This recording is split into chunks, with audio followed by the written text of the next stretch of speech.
Ah Be Dünya Varmış'tan herkese merhaba. Şimdi Tiflis'teyiz.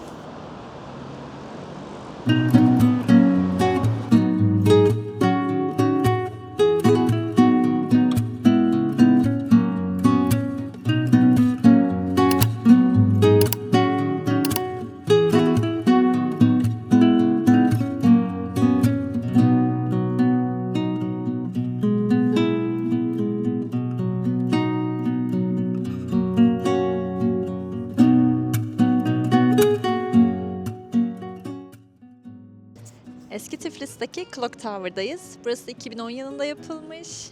Burada saat 12 ve akşam saat 19'da kukla gösterileri yapılıyormuş. Yaratıcısı ünlü Gürcü kukla ustası, ressam ve yönetmen Rezo Gabriadze tarafından tasarlanmıştır. Buranın yapımı amacı aslında tiyatroya gelenler için fantastik bir atmosfer yaratmakmış. Saat kulesinin eğimli ve masalsı yapısı onu kesinlikle diğer saat kulelerinden ayırıyor.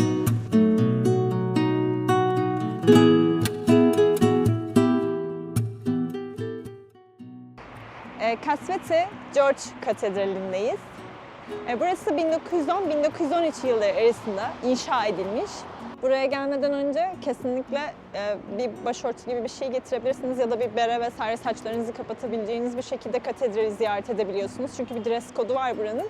İçeride enteresan bir atmosfer var. Elinde tütsüyle gezen bir rahip gördük. İşte insanlar normal kilisede gördüğümüz gibi zaten hem kilise ziyaretlerini gerçekleştiriyorlar hem mumlarını yakıp dualarını ediyorlardı. Ama içerideki o tütsünün yakılması, işte insanların etrafında böyle bir dolaştırılması vesaire gibi bir şeye denk geldik. Hoşumuza gitti, enteresandı. Küçük küçük çocukları da getirmişler işte böyle. Onlar da işte dilek dileyip kendince mumlarını yerleştirmeye falan çalışıyorlardı. Bence kesinlikle gelip bir burayı da görmenizi isterim.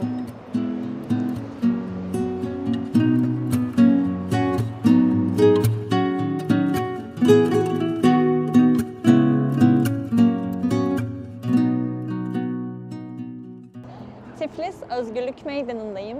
Özgürlük Meydanı hem eski Tiflis'te hem de Rustaveli Caddesi'ni birbirine bağlayan bir kesişim noktasına yer alıyor. Hemen arkamda Gürcistan için önemli olan George heykeli bulunuyor. Aziz George heykeli de diyorlar aynı zamanda. Burada bir ejderhayı öldürürken tasvir edilmiş bir heykel yapmışlar. Arkamda çeşitli büyük mağazalar da yer alıyor. Burayı İstanbul'un Nişantaşı semti gibi düşünebilirsiniz.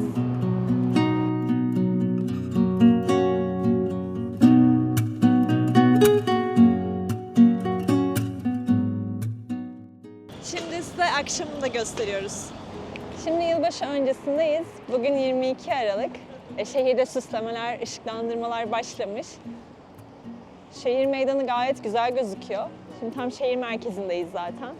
Size de böyle şehir merkezini göstermek istedim. Şimdi Rustaveli Caddesi'ne doğru ilerleyeceğiz. Orada görüşmek üzere.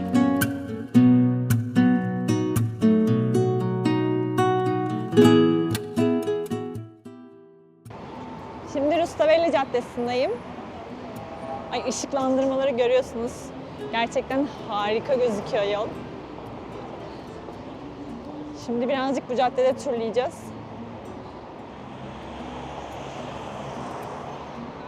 Biz Tiflis'e gelmeden önce burada bazı olaylar olduğunu gördük.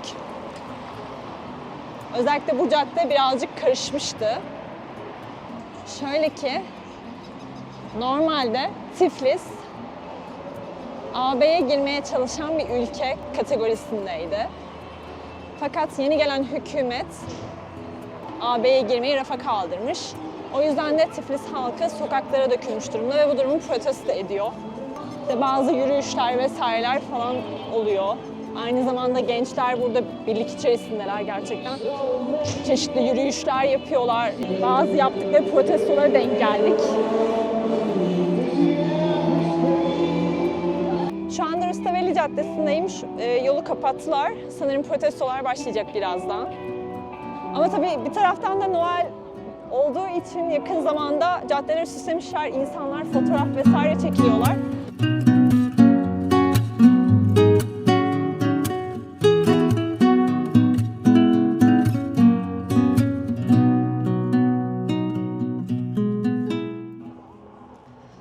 Az önce size Gürcistan'daki protestoları gösterdim.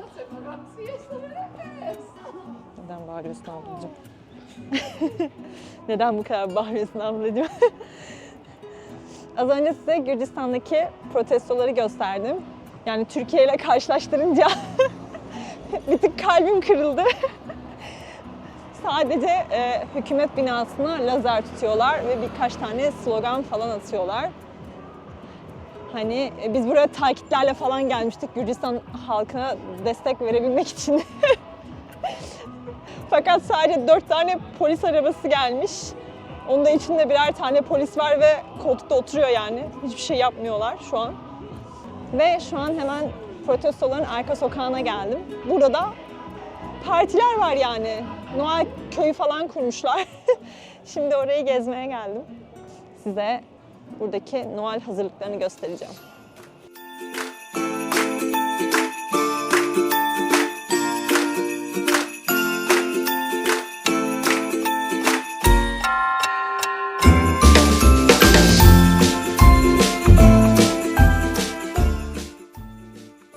Şu anda Noel pazarının olduğu bölgedeyiz. Size fiyatları da göstermek istiyorum.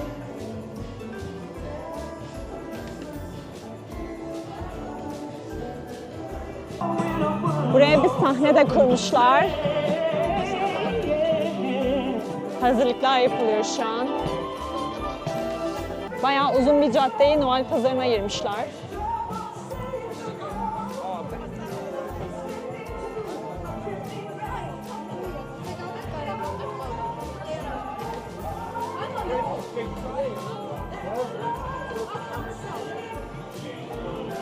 Genelde daha çok böyle atıştırmalıklar ya da işte kokteyller, shot servis ediyorlar.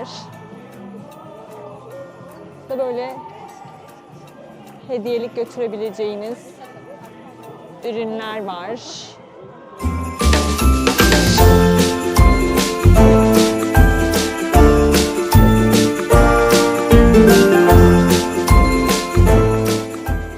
Noel tarihine yakın bir zamandayız.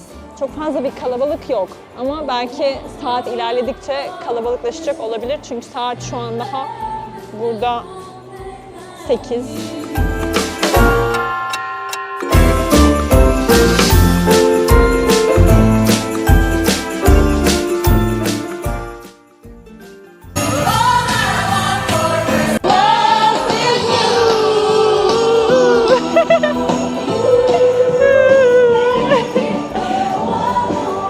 Pazarını gerçekten çok büyük yapmışlar. Yürüdükçe yeni bir yer keşfediyoruz. Çok fazla ışıklandırmışlar çevreyi de. O kadar güzel gözüküyor ki. Şimdi farklı bir alana geldik. Size orayı göstereceğim.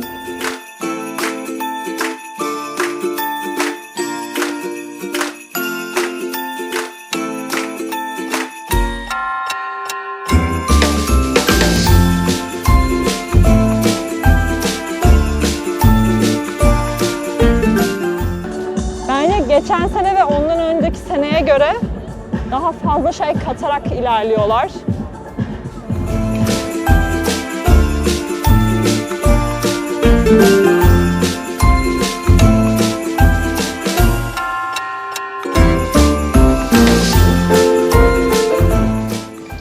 Dışarıda yemek yiyeceğiniz zaman kesinlikle rezervasyon yapmalısınız. Çünkü iç taraflar gerçekten dolu ve biz dışarıda sadece yer bulabildik. Özellikle bu Noel pazarının olduğu çevredeki restoranlarda yani yer bulmak zor.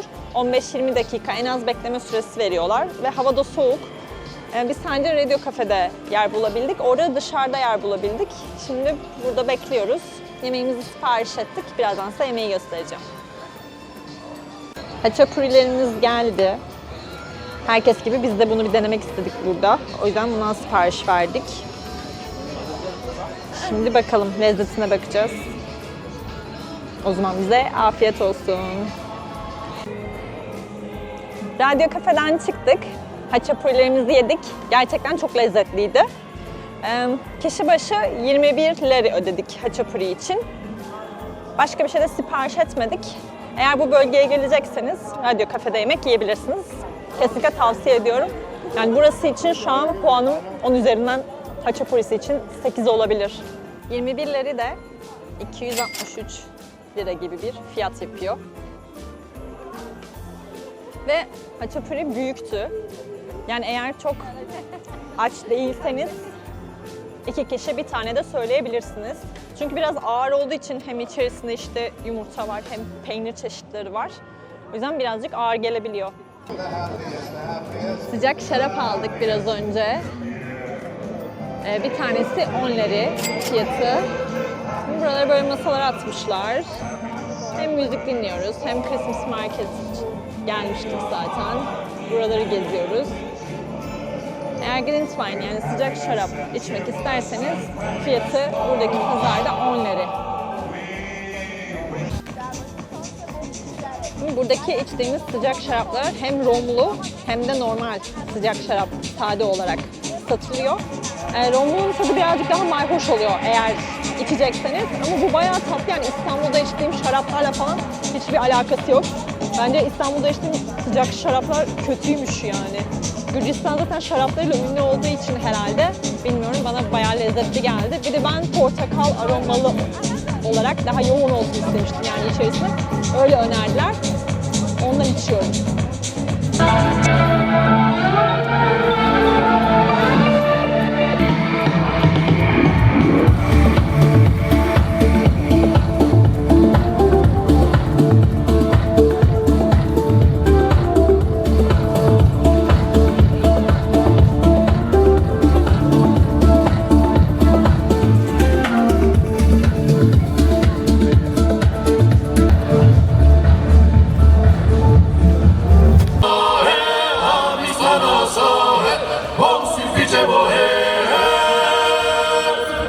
Noel pazarını geziyoruz şimdi. Bu Nutella tüplerinden aldık.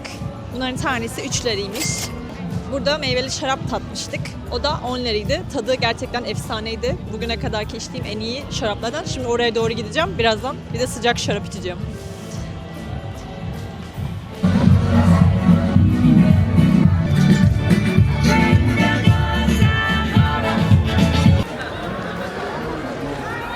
შორის ახალი შექმნელი კვარტეტი ვარ და პირველი კონცერტია ჩვენ.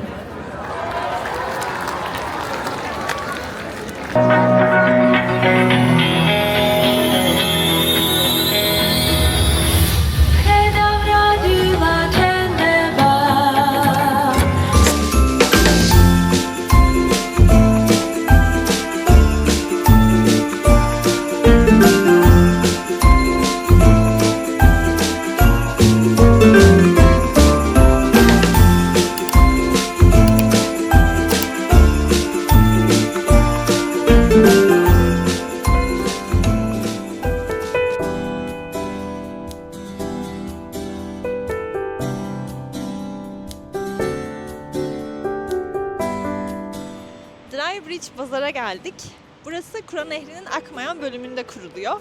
O nedenle de buraya Dry Bridge Pazar adını vermişler. Burada kurulan pazar aslında bir Sovyet geleneğinin devamı niteliğindeymiş. Şöyle ki insanlar eski eşyalarını getirip bu pazarda ikinci el olarak satışa sunuyor. Şimdi beraber pazarı gezelim.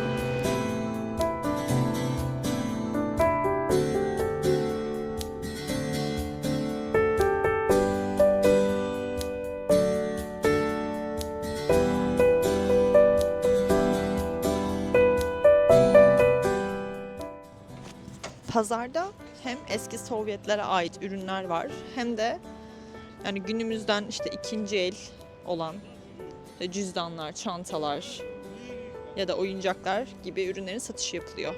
İşte burası benim alanım, şapkalar. Burası benim için yapılmış. Şapkalar çok iyi ya.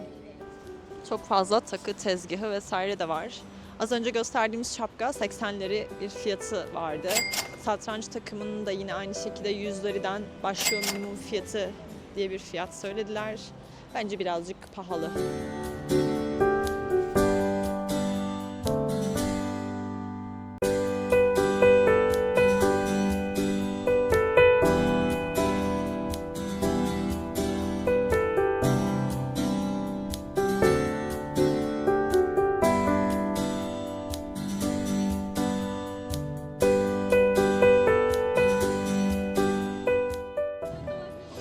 Okay, discount. Şat bardağı. Telleri. This with this Onlar da öyle. together. 8 lari okay, take 8 lari. Turkish 5. Biz pazardan bu şat bardaklarından aldık. Bence esprili gözüküyordu. Bunların tanesine 10 lira istedi. Fakat işte pazarlık yaptık. Siz de pazarlık yapabilirsiniz. Bu sayede bütçenizi de korursunuz. Biz 8 liraya aldık. 2 bardakta 4 lira kâr etmiş olduk. Bunun dışında burada tabii ki işte takılar, magnetler, farklı farklı ürünler var. Yine bu tarzda bardaklar veya işte küllük gibi aksesuarlar vesaire falan var. Onlara da bakabilirsiniz ama kesinlikle söylediğim gibi pazarlık yapın. Belki pazar sandığımızdan büyükmüş. 2 tane boylu boyunca herhalde sokak gezdik ve hala pazar devam ediyor. Tezgahlar kendini tekrar etmiyor bu arada. Her tezgahta farklı ürünler bulabiliyorsunuz. Ama işte böyle fincanlar vesaire bardaklar falan bayağı gördüm. Aynı zamanda takı tezgahları da bayağı vardı. Yine burada da takı tezgahı görüyoruz. Yine Gürcistan'a ait çeşitli ürünler satılıyor. Sevdiklerinizle işte bir şeyler almak isterseniz belki buraya bakabilirsiniz. Çok fazla şamdan gördüm ya. Şamdanlar da güzel. Bu tipte şamdanları seviyorum ama tabii ki götürmesi zor. Şunlar enteresanmış. Tarzı tokalar da çok kullanıyorlar herhalde. Çok gördüm. Bunlardan almıştım Lviv'de. Burada Georgia versiyonu. Şihol. Hı hı. Trendleri. Pazarı bitirdik. Bayağı da uzun bir pazarmış. Eğer böyle ufak tefek işte sevdiklerinizle bir şeyler almak istiyorsanız bu pazarı ziyaret edin derim. Burada çok tatlı böyle tezgahtardaki insanlar falan hani yardımcı da oluyorlar. Fiyat vesaire kırıyorlar. Hem sizin bütçeniz için de hani bir şeyler götürecekseniz falan bütçe dostu olduğunu söyleyebilirim pazarın. Bence bu pazarı ziyaret edebilirsiniz.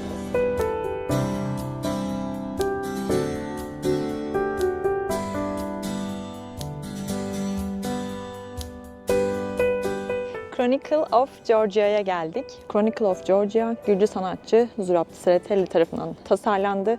İnşasına 1985 yılında başlandı. Ancak yapı hala tam olarak tamamlanmadı. Yapının bölümlerinden üst kısım Gürcistan'ın tarihindeki önemli olayları ve kralları temsil ediyor. Alt kısım ise Gürcistan'daki Hristiyanlığın kabulü ve dini figürleri tasvir ediyor.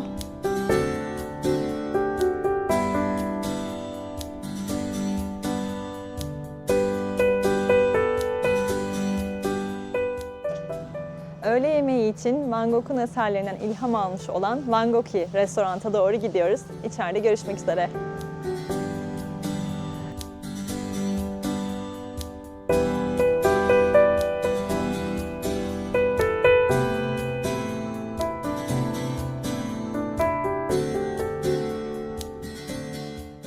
Restoranta geldik. Bu restoran özel bölümlerden oluşuyormuş. Siz bu yerlerden birini seçip oturabilirsiniz. Biz beef tercih ettik yemek için. Bir tanesi 42 liraydı fiyatı. Aynı zamanda bir de kinkali denemek istedik. Çalışan arkadaşa sorduk işte hangisini önerirsin diye. Bize peynirli olanı tercih edebileceğimizi söyledi. Diğerine göre daha iyi bir tadı olduğundan bahsetti. O yüzden bir de peynirli kinkali söyledik. Aynı zamanda bir tane de şarap sipariş ettik ama bardak olarak yani glass of wine sipariş ettik. Onun fiyatı da 16 lira. Hesabı istediğinizde bir sonraki gelişimiz için %10 indirim için kart verdiler. Aynı zamanda bir de böyle bir tane sepet getiriyorlar. İçinde farklı sözler ve kartlar var. İçinden karıştırıp seçiyorsunuz. Bana da bu kart geldi. Oscar Wilde'ın bir sözü. Tatlı.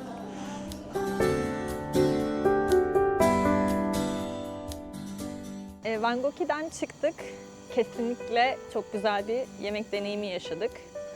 Öncelikle biz burada hem kinkali söyledik ama diğer şehrin içinde yediğiniz kinkaliler gibi değil. Buradakiler daha böyle minimal şeklindeydi. Burası bir fine dining restoran diye adlandırabileceğimiz tarzda bir yer. Çok porsiyonlara takılmamanız gerekiyor işin açıkçası. Onun dışında bir tavuk yemeği söyledik, bir de beef söyledik. İkisinin de sosları vesaire işte içinde kullandıkları malzemeler gerçekten çok lezzetliydi. Zaten lezzetler birbirine karışmasın diye farklı farklı işte çatal, bıçak, kaşık vesaire servisi yaptılar. 2024 yılında da burası zaten ödül almış.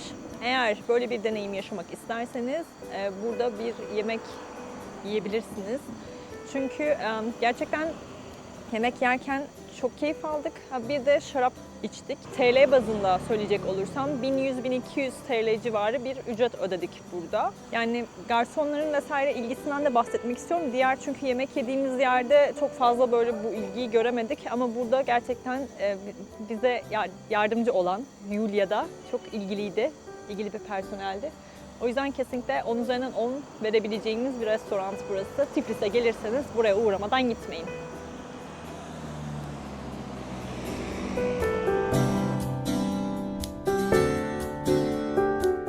Dün akşam taksiye falan bindik. Böyle taksici sürekli böyle söylene falan götürdü. Tamam Türkiye'de de böyle şeyler yaşıyoruz ama hani başka problemler var ama size sinirleniyor falan böyle bir gereksiz. Ya da yani buradaki kafedeki çalışan arkadaş da aynı şekilde yani. Hani şu şekilde kahve hani bu benim yaptığım yavaş böyle bayağı dan diye falan veriyor yani hani kahvenizi falan. Daha önce farklı ülkeleri de ziyaret etmiştim. İşte Almanya'ya gittim, Avustralya'da kaldım. Hani orada insanların davranışları hiç böyle değildi. Hani Avustralya'daki insanlar da bence Türk insanları gibi sıcakkanlı. Aynı şekilde Almanya'da da yine böyle bir sıkıntı yaşamadım. Hatta Üsküp'te zaten insanlar gayet yardımseverdi, güler yüzlüydü falan. Ama burada hiç o enerjiyi alamadık yani. Şehirdeki insanların hepsi böyle bence suratsız desem tam olarak tabir olarak bence doğru olur diye düşünüyorum.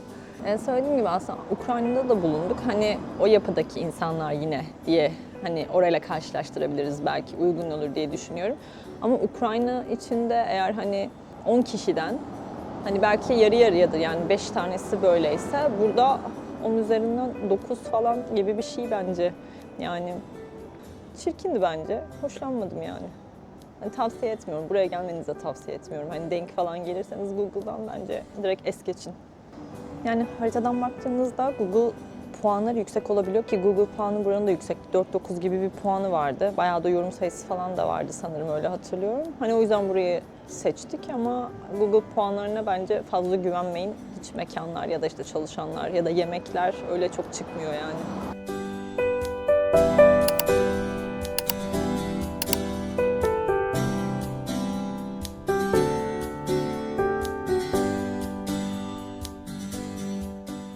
Elia Tepesi üzerindeki Samebek Katedrali'ne geldik.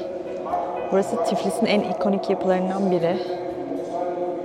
Bu katedral 1995-2004 yılları arasında inşa edildi ve Gürcü Ortodoks Kilisesi'nin ana katedrali olarak hizmet veriyor.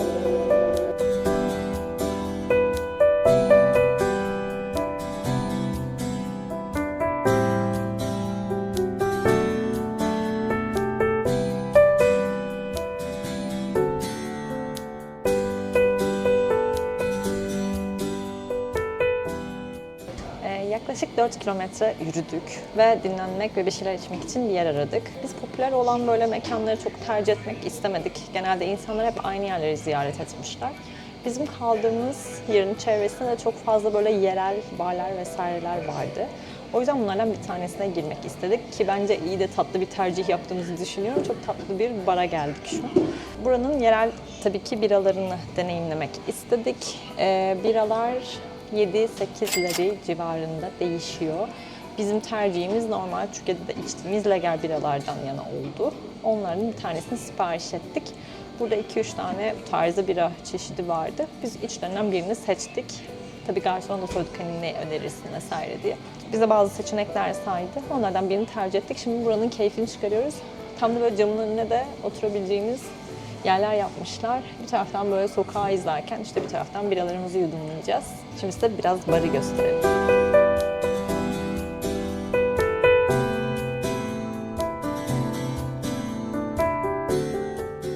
Barın menüsünü de göstermek istiyorum.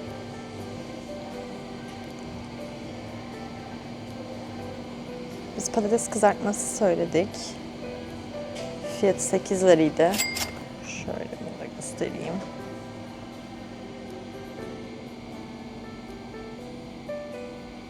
Burada bira sipariş edeceğiniz zaman yani farklı farklı biralar olabiliyormuş. O yüzden burada check edip sorabilirsiniz diyorlar.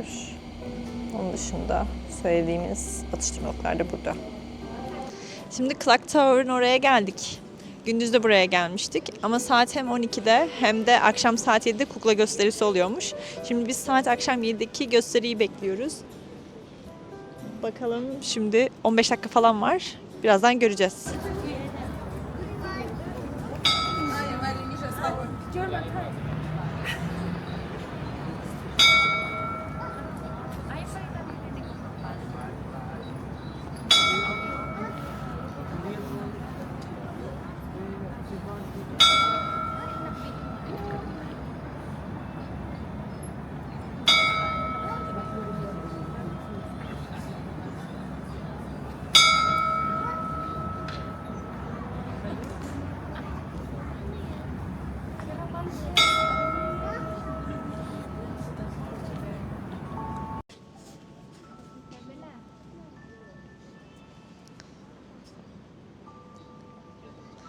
Clock Tower'da kukla gösterisi başladı. Şimdi onu seyrediyoruz.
Şimdi Barış Köprüsü'nün oradayız. Bu köprü 2010 yılında yapılmış. Burası modernleşme sürecinde yapılan bir köprü. Çok tarihi bir süreci yok ama ışıklandırmaları vesaire çok güzel. Şimdi biz eski Tiflis bölgesine doğru geçeceğiz. Bu taraftan teleferiye binmiştik. Mother of Georgia'ya gittik. Şimdi de hemen Mother of Georgia'nın oradaki parktan geçtiğiniz zaman direktman Barış Köprüsü'nün oraya gelebiliyorsunuz. Şimdi Barış Köprüsü'nden geçeceğiz. Ve karşı tarafta yemek yiyeceğimiz bir yer bakacağız. Barış Köprüsü'nün hemen karşısında zaten siz de göreceksiniz şimdi. Kumarhaneler var.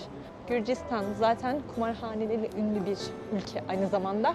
Eğer tercih ediyorsanız bu Barış Köprüsü'nün hemen karşısındaki yere de gelebilirsiniz. Barış Köprüsü'nün üzerindeyiz. Buradan Kura Nehri geçiyor. Kura Nehri'nde eğer bot tur yapmak isterseniz buradaki insanlardan fiyat bilgisi alabilirsiniz. Hemen zaten köprünün çevresinde bu turu satan kişiler bulunuyor. Biz fiyat almadık ama ilginizi çekerse siz bilgi alabilirsiniz.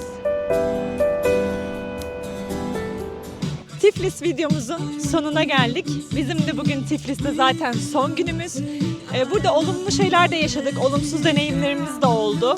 Size Christmas Market'in ruhuyla birlikte buradan hoşça kalın demek istedik. Diğer videolarda görüşmek üzere. Kendinize iyi bakın.